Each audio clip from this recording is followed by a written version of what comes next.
ഈ സുരേഷ് ഗോപിയുടെ ആ ഒരു ആശയധാര, അപ്പം അത് ഞാൻ ചോദിക്കുന്നതിൻ്റെ ഒരു ആശയധാരകൾക്ക് പാർട്ടി പറയുന്ന ആശയധാരകൾ എല്ലാ വ്യക്തികളും കൊണ്ടു നടക്കുന്നില്ല. കമ്മ്യൂണിസ്റ്റിന്റെ ആശയധാര എല്ലാ കമ്മ്യൂണിസ്റ്റുകാരും നോക്കുന്നുണ്ടോ? അങ്ങനെയാണെങ്കിൽ എങ്ങനെയാണ് കമ്മ്യൂണിസ്റ്റുകാരൻ എങ്ങനെയാണ് അമ്പലത്തിൽ പോകുന്നത്? എങ്ങനെയാണ് കമ്മ്യൂണിസ്റ്റുകാരൻ വിശ്വാസിയാകുന്നത്? എങ്ങനെയാണ് കമ്മ്യൂണിസ്റ്റുകാരൻ പ്രവാസിയാവുന്നത്? ഇവർ പ്രവാസ ലോകത്ത് ഇരുന്നു കൊണ്ട് കേരളത്തിൽ കമ്മ്യൂണിസം തുടരണമെന്ന് പറയുമ്പോൾ കമ്മ്യൂണിസ്റ്റിന്റെ ആശയധാരയിലാണോ അവർ നിൽക്കുന്നത്? അവർ മൊണാർക്കിയുള്ള രാജഭരണമുള്ള ഗൾഫ് രാജ്യങ്ങളിലല്ലേ നിൽക്കുന്നത്? അവിടെ നിന്നുകൊണ്ടല്ലേ ഇവിടെ കമ്മ്യൂണിസം വേണമെന്ന് പറയുന്നത്.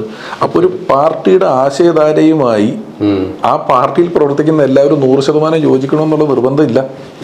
അത് ഈ BJPക്ക് മാത്രമല്ല, കമ്മ്യൂണിസ്റ്റിനും കോൺഗ്രസിനും ഒക്കെ ഇത് ബാധകമാണ്.